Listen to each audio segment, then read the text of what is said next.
Hello भाइयों और उनकी बहनों। तो स्वागत है आपका गुरुजी कोचिंग में। तो आज हम पढ़ने वाले हैं क्लास 10th की मैथ्स का चैप्टर नंबर 1 जो कि है रियल नंबर। तो रियल नंबर की आज हम एक्सरसाइज 1.1 देखने वाले हैं। तो यार तुम लोगों ने पहले ही एचसीएफ और एलसीएम के बारे में तो बचपन से बहुत पढ़ा होगा। 5th क्लास से लेके आज 10th क्लास तक में तुमने बहुत क्वेश्चन सॉल्व करे होंगे। तो आइए देखते हैं कि 10th क्लास में ऐसा क्या नया आता है इसमें। अगर इसका पहला क्वेश्चन देखते हुए चले जो कि हमारा बनता है express each number as the product of prime factor. तो हम प्राइम फैक्टराइजेशन कैसे सॉल्व करते थे? प्राइम फैक्टराइजेशन जो है हमारी वो निकलती थी हमारी एलसीएम वाले मेथड से। तो अगर हम 140 का निकालते हुए चलें जो कि हमारा पहला क्वेश्चन आता है, तो हमारा पहला क्वेश्चन जो है उसमें हम सॉल्व करें अगर, तो 140 जो है हमारा, अगर हम इसका एलसीएम निकालते हुए चलें, बहुत ही आसान तरीका है। 140 जो कहता है हमारा 2 की टेबल से डिवाइड होता है क्योंकि लास्ट में आता है 0 जो कि है एक इवन नंबर। तो 2 7 14 होता है और 0 का 0, फिर 2 को इससे डिवाइड करें तो आता है 35, फिर 5 से डिवाइड करें क्योंकि लास्ट में है 5 नंबर। अगर हमारा लास्ट में नंबर 5 होता है तो वो ऑलमोस्ट हमेशा ही 5 से डिवाइड होता है, लेकिन कभी कभी वो नंबर 3 से भी डिवाइड हो जाता है। 3 से नंबर कैसे डिविजिबिलिटी चेक करते हैं वो अगले क्वेश्चन में बताता हूं। तो ये बनता है हमारा 5 7 से 35, देन 7 1 का 7। बस इसी के साथ क्वेश्चन सॉल्व। तो इसको लिख देंगे 140 is equal to 2 into 2 into 5 into 7। बहुत ही आसान तरीका था। इसका हम एक पार्ट और देख लेते हैं जो कि हमारा बनता है 156। तो ये 156 का अगर हमारे को निकालना हो तो 156 का कैसे निकालेंगे? लाइक फॉर एग्जाम्पल 156 में भी लास्ट में 6 है जो कि कहता है हमारा इवन नंबर।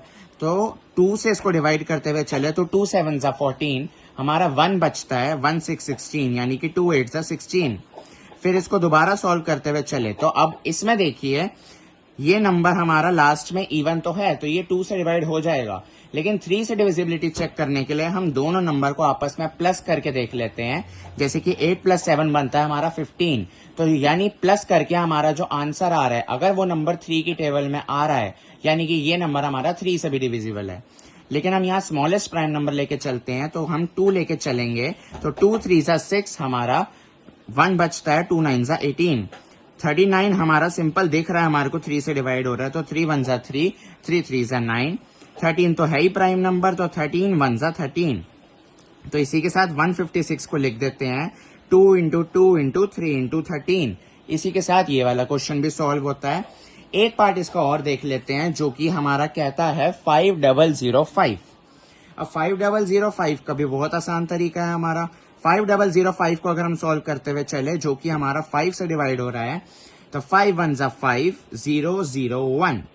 अब इसको हम डिवाइड करते हुए चले तो ना तो ये 2 से डिवाइड हो रहा है और इसको हम प्लस करके देखें तो ये हमारा 3 से भी डिवाइड नहीं हो पा रहा क्योंकि 5 + 5 हमारा होता है 10। इसी के साथ अगर हम नेक्स्ट प्राइम नंबर पे कूदें तो जो कि है हमारा 7 से इसकी डिविजिबिलिटी चेक करें अगर तो 7 1 7 आता है, 3 बचता है 30 तो 7 4 का 28, 2 बचता है 7 3 21। 7 से नहीं तो ये 7 से तो डिवाइड अब नहीं हो पाएगा क्योंकि हमारा 143 जो है 143 हमारा प्राइम नंबर है जो सिर्फ और सिर्फ अपनी ही टेबल में आएगा। तो 143 जो है हमारा 143 1 हो जाएगा यानी कि 5005 के जो प्राइम फैक्टराइजेशन हो गई वो हो गई हमारी 5 इंटू 7 इंटू 143। तो यार ये था हमारा क्वेश्चन नंबर 1। अब अगर हम क्वेश्चन नंबर 2 की बात करते हुए चले तो इसमें ये कहते हैं LCM and HCF of the following number and verify LCM into HCF equal to product of 2 number.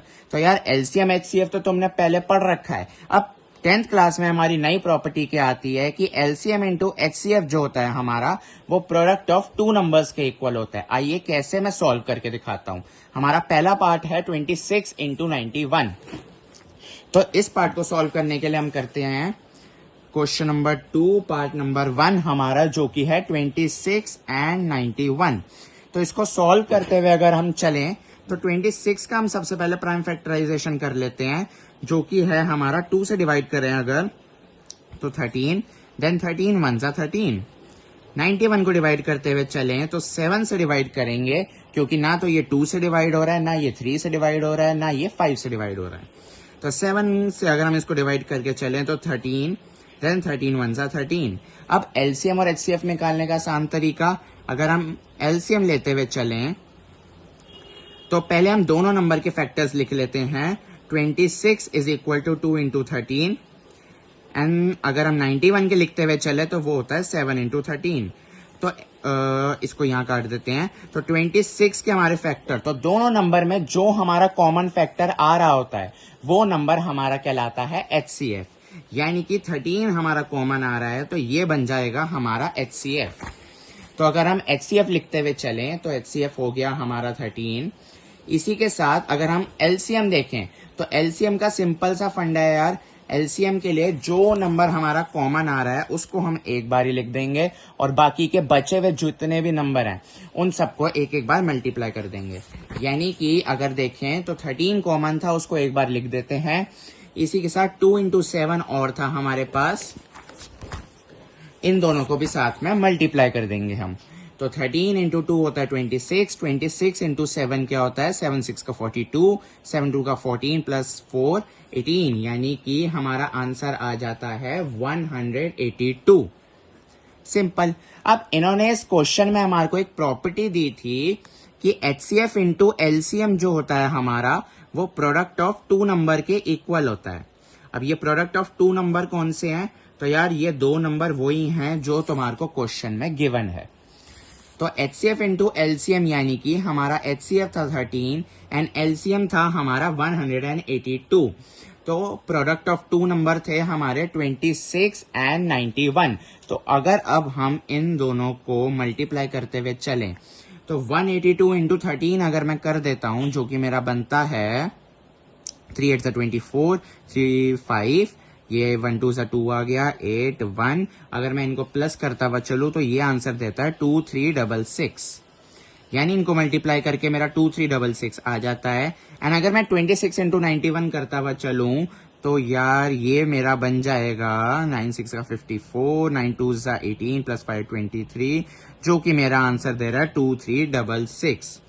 यानी कि अगर मेरा दोनों साइड कैलकुलेशन करने के बाद आंसर सेम आ जाता है, LHS इक्वल टू RHS आ रही है, तो सिंपल सा आंसर इसका बन जाता है हमारा कि ये हमारा वेरीफाई हो चुका है। अब सिंपल सा बस यही फंडा है। अब इसका एक और पार्ट करते हुए चलें, जो कि सेकंड पार्ट ले लेते हैं हमारा 510 एंड 92। तो 510 का अगर प्राइम फैक्टराइजेशन करते हुए चलूं मैं तो ये बन जाएगा मेरा 2 से डिवाइड, क्योंकि लास्ट में इवन नंबर है तो 255 आ जाएगा। इसको अगर मैं प्लस करके देखूं तो 5 प्लस 5 10, 10 प्लस 2 12, यानी कि ये नंबर मेरा 3 से डिविजिबल है। तो 3 से अगर मैं इसको डिवाइड करूं तो 3 8 से 24, 3 5 का 15, और अगर मैं इसको प्लस करूं तो ये 3 की टेबल में तो बिल्कुल नहीं आ रहा, ये 5 से जरूर डिवाइड हो जाएगा, जो मेरा आंसर देगा 17। अब 17 तो मेरा प्राइम नंबर हो गया, तो ये आंसर हमारा आ गया। अब अगर मैं 92 को डिवाइड करता हुआ चलूं, जो मेरा आंसर दे रहा है 2 से डिवाइड होके 46, ये 23 आ गया, 23 1 से 23। अब मैं 510 के अगर फैक्टर लिख लेता हूं तो ये बन गए मेरे 2 इंटू 3 इंटू 5 इंटू 17।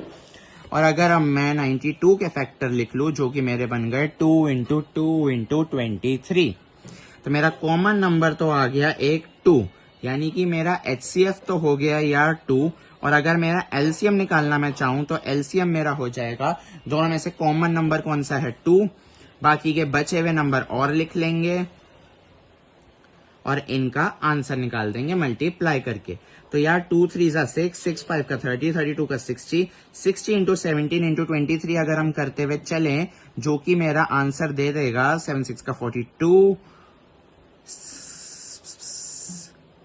6 का 42, 6 का 64, 1020, 1020 इंटू 23 अगर मैं करता हुआ चलूं तो ये आंसर मेरा दे देगा 23460, यानी कि 23460 मेरा एलसीएम आ गया। अब अगर मैं इसका आगे सॉल्व करता हुआ चलूं तो आगे की कैलकुलेशन मेरी क्या कहती है, हमने प्रॉपर्टी पहले ही देखी थी कि एलसीएम इंटू एचसीएफ जो है मेरा वो प्रोडक्ट ऑफ टू नंबर के इक्वल होना चाहिए। अब ये प्रोडक्ट ऑफ टू नंबर कौन से थे, मैंने अभी बताया आप लोगों को कि प्रोडक्ट ऑफ टू नंबर जो मेरे क्वेश्चन में ही गिवन थे 510 एंड 92। तो एलसीएम इंटू एचसीएफ मेरा हो गया 23460 into 2 and product of two number मेरे हो गए 510 एंड 92। अब अगर मैं इनका मल्टीप्लीकेशन करूं तो ये बन जाएगा मेरा 46290। एंड अगर मैं इन दोनों की मल्टीप्लीकेशन करके दिखाता हूं आपको तो 92 इंटू 51 ये मेरा बन जाएगा 46920। यानी हमने यहां कुछ गड़बड़ी कर दी है, सॉरी, ये बनता है हमारा 46920 ना कि 290। तो अब हम देख सकते हैं कि जैसे हमारे को पता भी लग सकता है इसमें कि हमारा आंसर सही है या नहीं, हमारे नंबर इस क्वेश्चन में पक्के हो रहे हैं नहीं। क्यों? क्योंकि अगर हमारा आंसर एलएचएस और आरएचएस में इक्वल नहीं आता यानी हमने कुछ गड़बड़ी करी है, जैसे हमने अभी कर दी थी। तो अब मेरा एलएचएस और आरएचएस इक्वल आ रही है, यानी कि मेरा आंसर ये वाला वेरीफाई हो गया। सिंपल। अब अगर मैं इसके आगे वाले क्वेश्चन की बात करता हुआ चलूं तो आगे वाला क्वेश्चन क्या कहता है हमारा, इसका क्वेश्चन नंबर 2 का जो रिमेनिंग पार्ट था वो आप करके सॉल्व करके ट्राई कर लेना, नहीं आता तो मुझे कमेंट में बता देना। क्वेश्चन नंबर 3 क्या कहता है हमारा, एलसीएम एंड एचसीएफ निकालना है। तो सिंपल सा वही तरीका हमें अपनाना है, बाय प्राइम फैक्टराइजेशन, वही हमने अभी करा। अब इन 3 नंबर का निकालना है, अभी हमने 2 नंबर का निकाला था, अब 3 नंबर का निकालना है। तो इसका पहला पार्ट देख लेते हैं, 12, 15 एंड 21। तो क्वेश्चन नंबर 3 का पहला पार्ट ये कहता है 12, 15 एंड 21 का हमें प्राइम फैक्टराइजेशन करके निकालना है। तो अगर मैं इसका 12 का निकालूं जो कि मेरा आंसर देता है 2 6 का 12, 2 3 6 एंड 3 1 3। और अगर मैं 15 का निकालता हूं तो 3 5 15, 5 1 5। एंड अगर मैं 21 का निकालूं तो 3 7 का 21 एंड 7 1 का 7। यानी कि अब मैं अगर इनके फैक्टर्स लिख लूं तो 2 इंटू 2 इंटू 3, 15 के अगर मैं लिखता हूं तो 3 इंटू 5, एंड अगर मैं 21 के लिखता हूं जो कि है 3 इंटू 7। तो यार 3 एक तो कॉमन आ गया तीनों में, तो मेरा ये आंसर एचसीएफ तो निकल गया 3। और अगर मेरे को एलसीएम निकालना है तो मैंने अभी बताया जो नंबर कॉमन आ रहा है उसे एक बार लिख के बाकी बचे हुए नंबर दोबारा लिख दो। 2 इंटू 2 इंटू 7 एंड 5, यानी 2 इंटू 2 इंटू 5 इंटू 7।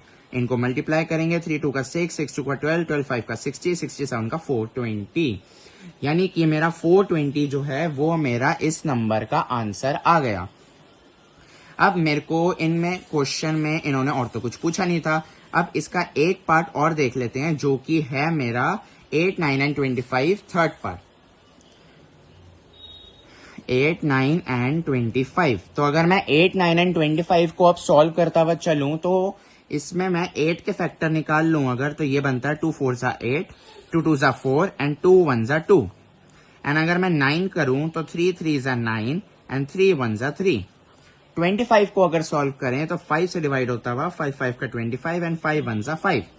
तो इसका अगर अब मैं आंसर निकालता हूं तो मेरा 8 के फैक्टर बनते हैं 2 इंटू 2 इंटू 2, 9 के बन जाते हैं 3 इंटू 3 एंड 25 के बन जाते हैं 5 इंटू 5। अब एचसीएफ के लिए हमारा यहाँ पे कुछ भी कॉमन नहीं आ रहा, तो यार ये देख सकते हो तीनों में एक एक 1 और बचता है, तो इसको आगे 1 भी लिख सकते हो आप, जो कि मेरा तीनों में कॉमन आ गया। तो सिंपल सा आंसर है कि मेरा एचसीएफ तो निकल गया यहाँ पे 1। और अगर मुझे एलसीएम निकालना है तो एलसीएम के लिए हमें इन सारे नंबर को मल्टीप्लाई कर देना पड़ेगा, यानी 2 into 2 into 2 into 3 into 3 into 5 into 5। इन सारे नंबर को मल्टीप्लाई कर देंगे तो मेरा एलसीएम आ जाएगा। बेसिकली 8, 9 और 25 तीनों को मल्टीप्लाई करके मेरा एलसीएम आ जाएगा। तो 8, 9 का 72 एंड 72 इंटू 25 अगर मैं करूं तो 5 2 10, 5 7 का 35 एंड 1 36, 2 2 4, 2 7 का 14, 0 0 8 1। यानी कि सिंपल सा 1800 मेरा एलसीएम आ गया। मैं नेक्स्ट पेज पे आपको साफ लिख के दे देता हूं। मेरा एलसीएम आ गया 1800 एंड मेरा एचसीएफ आ रहा था 1। ठीक है दोस्तों, तो अब आगे की बात करते हुए चलें तो इसका रिमेनिंग पार्ट भी करके देख लेना। अब मेरा क्वेश्चन नंबर 4 कहता है कि given that HCF of this two number is 9, find LCM. तो यार सिंपल सी आपने अभी अभी एक प्रॉपर्टी पढ़ी थी मेरे साथ, जो प्रॉपर्टी मेरे को बताती है कि HCF इंटू LCM जो होता है हमारा, वो हमारा प्रोडक्ट ऑफ टू नंबर्स के इक्वल होता है, वो दो नंबर जिनका हमने HCF और LCM निकाला होता है।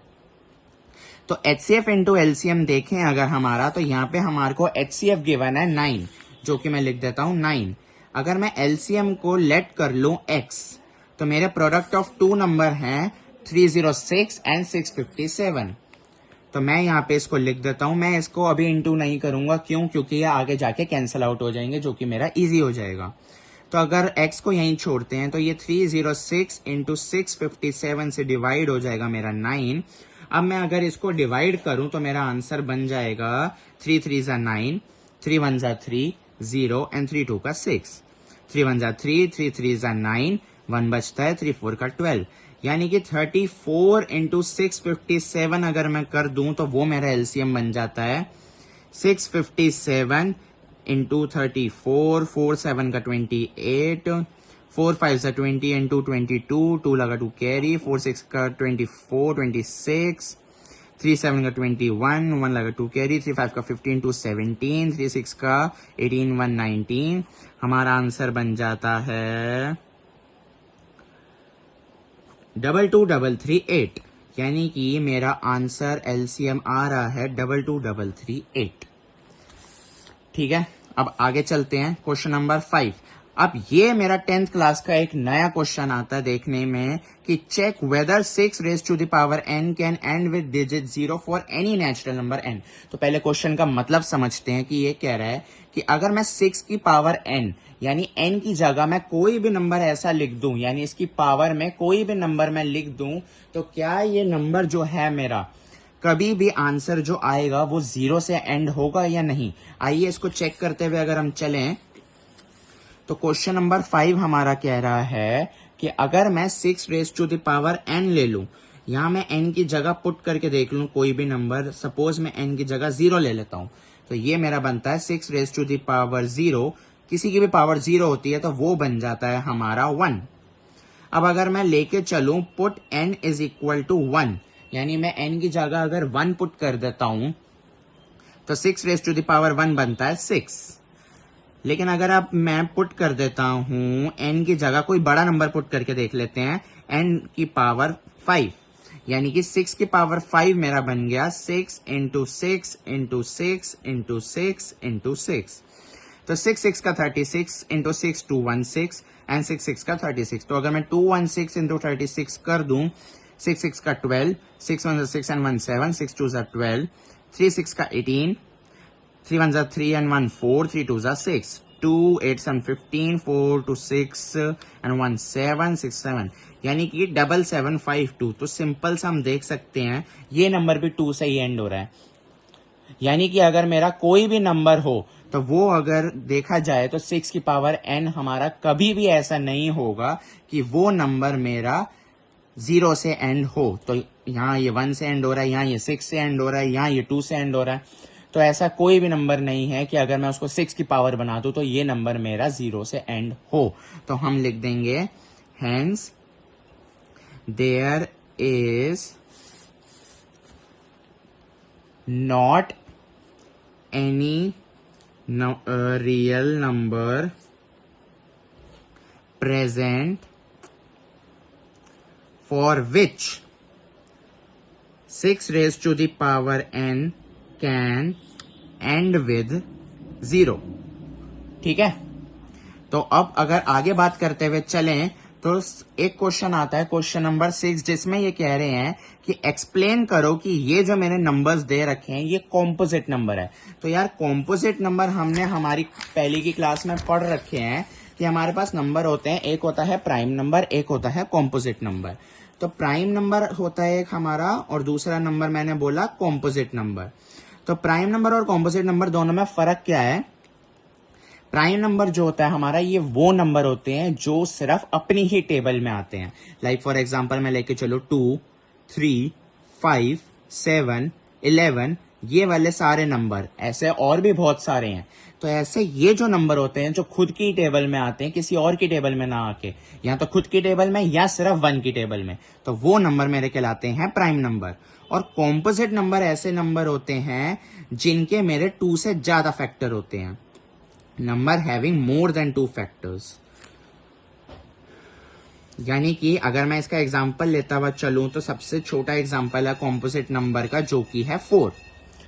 तो ये आंसर मेरा होगा 4। तो ये जो मेरा 4 है, अब ये 4 हो गया कॉम्पोजिट नंबर। क्यों? क्योंकि 4 के फैक्टर हमारे होते हैं 2, 1, 4 इटसेल्फ। ऐसे हमारे नंबर जो होते हैं जिनके 2 से ज्यादा फैक्टर होते हैं वो होते हैं हमारे कॉम्पोजिट नंबर। तो अब मेरे को इनको ये एक्सप्लेन करना है कि ये जो मेरे गिवन नंबर्स हैं ये कॉम्पोजिट नंबर है। कैसे? तो पहला नंबर अब इनका अगर लेते हुए चलें, जो कि है मेरा 7 इंटू 11 इंटू 13 प्लस 13, यानी कि 7 इंटू 11 इंटू 13 प्लस 13। तो इसको सॉल्व करने का तरीका जो कि है हमारा, जो नंबर कॉमन आ रहा है ना उसको पहले बाहर निकाल लो। यानी कि ये 13 मेरा बाहर आ गया, अंदर बचा क्या मेरा 7 इंटू 11 इंटू ये 13 बाहर गया तो बचा 1, प्लस ये नंबर बाहर गया तो यहाँ पे भी बचा 1। तो 13 बाहर आ गया मेरा, तो 7 इंटू 11 ये हो गया मेरा 77 प्लस 1, यानी कि 13 इंटू 78। अब अगर मैं 78 के फैक्टर निकाल लूं, आप एक तरीका और कर सकते हो, मैं बताता हूं। पहले ये वाला देखो कि 78 के अगर मैंने फैक्टर निकाल लिए तो ये मेरा बन जाएगा 3 1 जा 3, 3 3 जा 9, 13 1 का 13, यानी कि ये 13 और 78 के मेरे फैक्टर हो गए 2 इंटू 3 इंटू 13। यानी कि अब हम देख सकते हैं यहाँ पे इन नंबर के 1 2 3 4 फैक्टर तो यही आ रहे हैं, और एक फैक्टर हमारा होता है नंबर 1। तो ये फैक्टर्स जितने ज्यादा आएंगे हमारे, वो नंबर कहलाता है हमारा कॉम्पोजिट नंबर।